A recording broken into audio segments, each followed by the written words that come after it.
Bad Pennies are back. We again. are. Hey, I'm Sho, and this is my friend Alan. And yeah, I'm liking this new setup, man. But as long as we can figure out how to mix the two channels together. Yeah, it took a minute, but we got it. So we're gonna talk to you right now about the pursuit of happiness. That's what's gonna be the title of this. But you know, we're talking the pursuit about, of happiness. Men actually trying to be happy. Yeah, I think it's a mistake. It's a mistake to try to be happy for men. Yeah. Do tell. Well, you know, again, happiness is an emotion, and we don't really use them much. We have them, but we don't need them that often. Women use them like master concert pianists. You know, men have the way that men operate around emotions is like we just sort of stumble and fumble, and besides, they get in our way to do the things that we need to do. So the idea of being happy is a weird concept, I think, for a lot of men, although in our culture there's a lot going on that says, oh, we should be pursuing happiness. But I don't think that's really I don't think that's real. I don't think that's the truth for men. I think that what we should be pursuing is success. And the benefits of being a successful man can produce things that might actually be equated with happiness, such as contentment, confidence, accomplishment, satisfaction, things like that. But sure, it's not a bad thing to be happy, I suppose. And if we go to the dictionary for men here, which I pulled up in advance, the first definition is delighted, pleased, or glad over a particular thing. So we'll just leave it at that for a moment. Just delighted, pleased, or glad as over a particular thing. Okay. So I've so often seen and been in situations where a man or woman actually has said, I'm not happy. And my natural reaction to that is, well, get happy. And my natural reaction to that is, what's happiness got to do with it? Yeah, well, again, if it's important to you, then be happy. Yeah. Because it is something you do have control over. Okay. To think that happiness is elusive and that we don't have any control over it is not really what's going on. With almost all things. I don't want to get into the depths of psychology and how the human brain works, because that's going to go longer than our podcast time anyway. So, and just get mired in all of that stuff. So let's just keep it really, really simple. Okay. You can alter your state of being anytime you want to. It may not be easy, especially in difficult situations. It may not be an easy thing to do. I think about The Unforgiven, the movie, Clint Eastwood. Okay. Academy Award winning movie, right? I mean, I saw it a long time ago. And he portrayed a very successful gunslinger, right? Past his prime, but still feared. And in questioning him about why he was so good, he said, "I'm not a fast draw. I'm not all of these things. I just don't get emotional in a gunfight." Because when you get emotional in a situation, a lot of things happen, especially in dire situations. Adrenaline kicks in, and when adrenaline kicks in, what happens? Shaky hands, shaky muscles, difficulty, seeing full, your vision narrows down, and so you don't see the whole situation. Right. Okay. Things like that. And he said that he was successful and prevailed because he didn't get emotional. He kept his head and was able. Everyone else would be shooting at him and missing, and of course he only had to do one shot because he kept a cool head. So this is something that applies. I mean, the whole concept of it, that he controlled himself, his being, his emotions, and didn't let what was going on in the environment get to him. Okay. You can do that. You can do that. In fact, I think it's a good thing for men to do.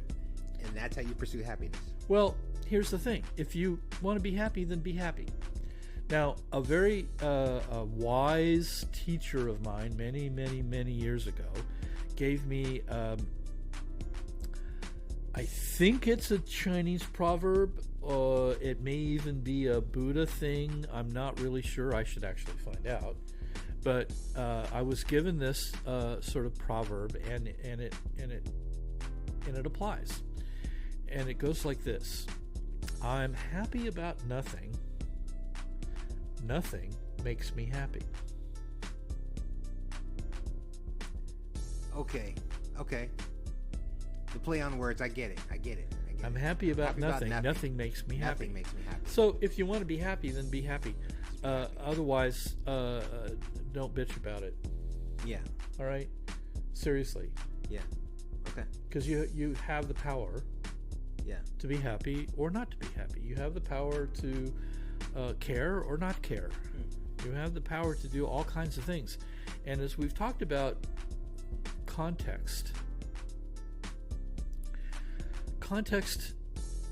for a person or for life is pretty much the same as an attitude. And you can change your attitude anytime you want. I've been told that it's not the easiest thing in the world to do. It's not. It's harder done than said. Agreed. But the truth is, again, we just did a thing on. We've done disciplines in the past. We've done discipline pitfalls. Yeah. And understand that disciplining yourself, one of the best things about practicing a discipline is that you become disciplined. Yes. So when it comes to your feelings or emotions, I think that it suits us best to become disciplined about them. Okay. All right. That's Clint Eastwood's character in Unforgiven was disciplined in a gunfight. Okay. With his emotions. Yeah. He did not allow them. He did not have them. He didn't allow them. He stayed calm and focused and didn't worry about whether he was going to get shot or not, because the odds are, with everyone else going crazy emotionally, that his chances were pretty good. Yeah. So the way that you win the game is to stay level-headed and keep pushing forward. Your goal is to have a sense of accomplishment, not necessarily the what did you call it, the delightment. Yeah, happiness is a weird thing anyway, and is it really what we're pursuing?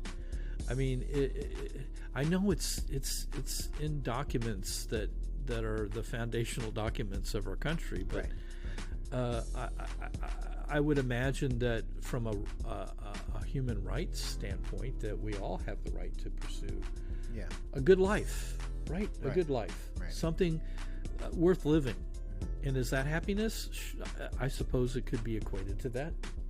Living a life worth living, being of service to others, making the world a better place, taking care of people, right? Taking care of, it doesn't have to end just with your immediate family, which it seems these days a lot of people are having trouble even doing that. Yeah.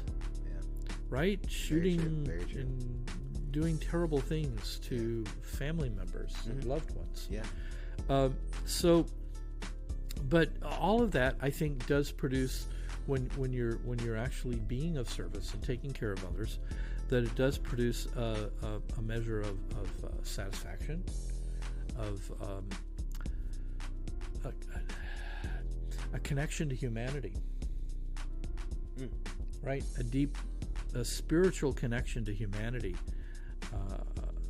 and our own humanity, really, by doing these kinds of things. And again, they're not random, and they don't just happen out of the blue. Unlike, happy accidents when you're practicing a discipline, these kinds of things actually happen because you choose them. Yeah. You choose them to happen, and you take the actions to make them happen. Okay. And it's the same thing with those feelings and emotions. If you want to be happy, then be happy. Be happy about nothing. Nothing makes you happy. You don't need anything to be happy, right? You just are. What about the people that are... You say if you want to be happy, but there are people that are in very sad situations or very bad situations, and how are they supposed to just be happy? Well, when I'm not going to tell anyone that they should be happy when they're in a... When you're a father,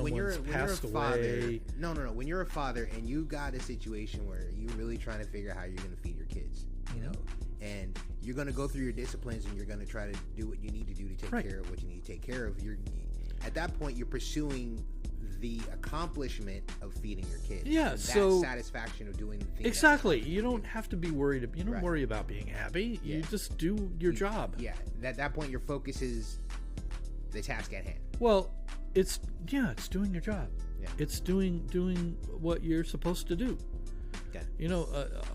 All of the heroes of World War II that survived and came back, they didn't consider themselves heroes. They just said, we just did what we were supposed to do.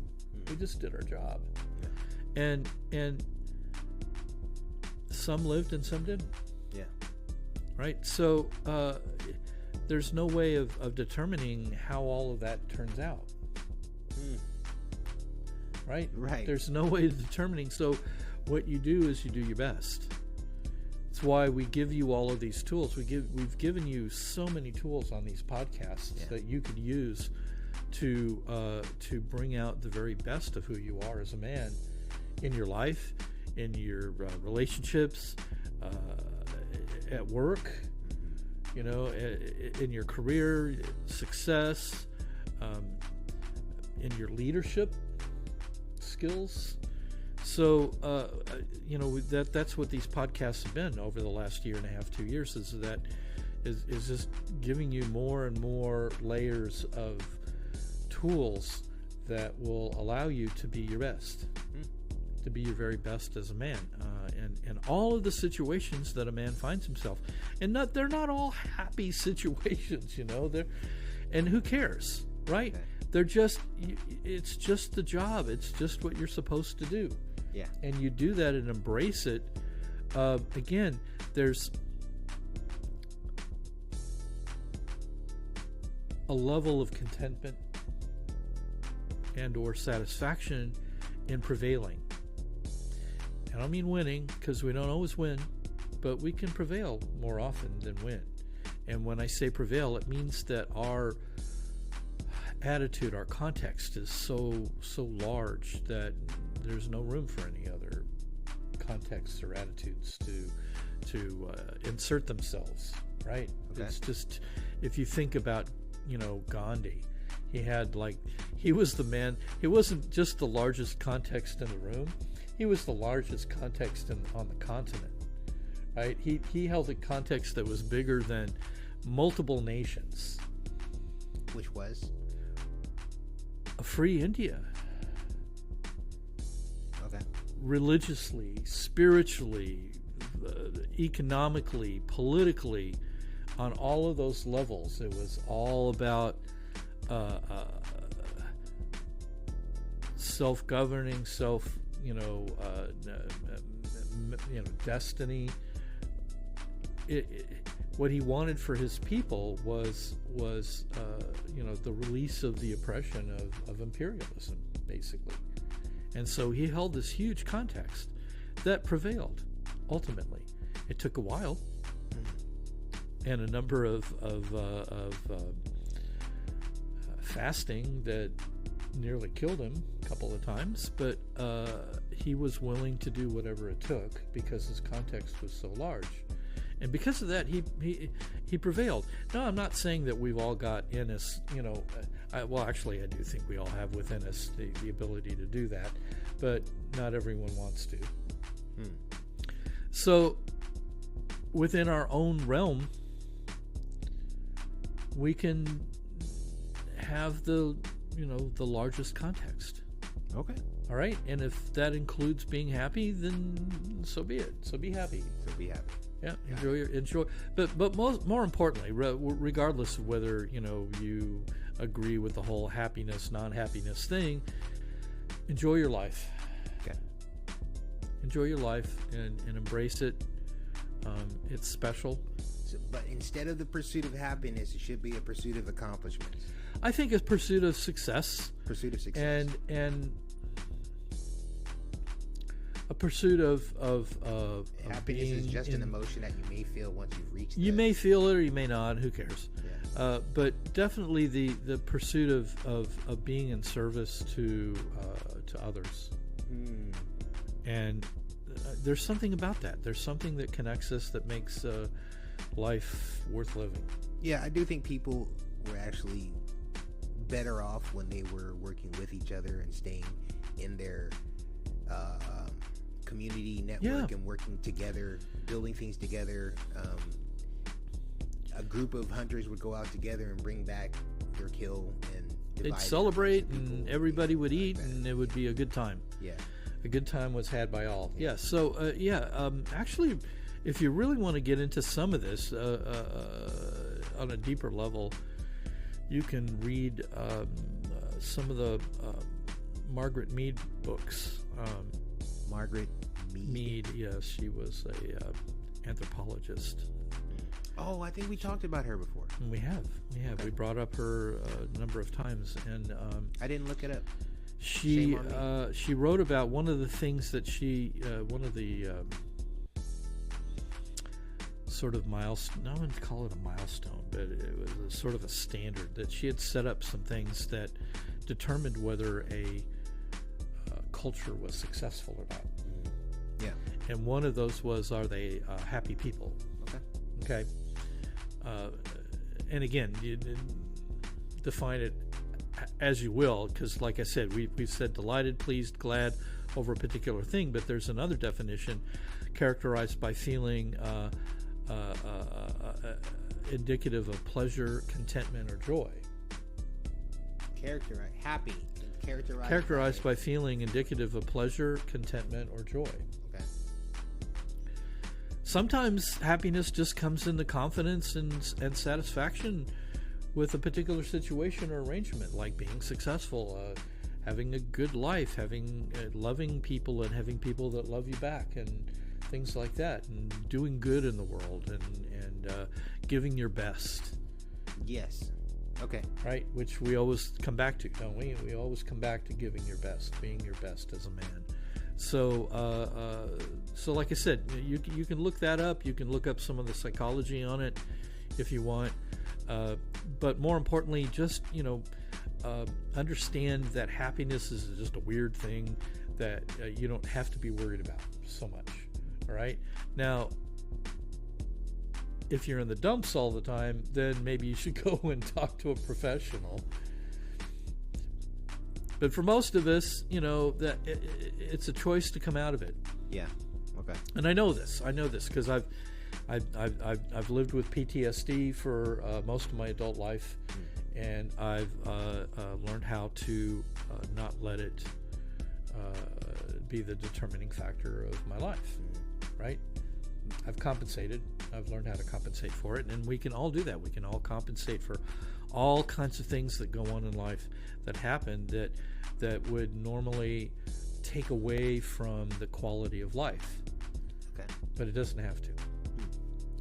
You don't have to let it. Just like I wish I could remember his character's name, but in Unforgiven, Clint Eastwood, he just didn't let the situation dictate his personal space. Okay. Right? Yeah. So he could just do what he needed to do. Shoot the bad guys and walk away. Yeah. Keep a cool head. Keep a cool head. Okay. Cool head. So with that, be happy. Just because. Just be happy. Yeah. Yep, just like the song. I like the song. Your Be happy. Your pursuit is the pursuit of achievement, the pursuit of success. Yes. Happiness will come when it comes. Yeah, it comes when it comes. It comes when you choose for it to be there. You can be happy all the time, really. Okay. Okay, great. You could choose to do that. Thank you, Alan. You're welcome. Thank you for another good podcast. Yeah, fun. Bad Pennies. We'll be back. We'll see you.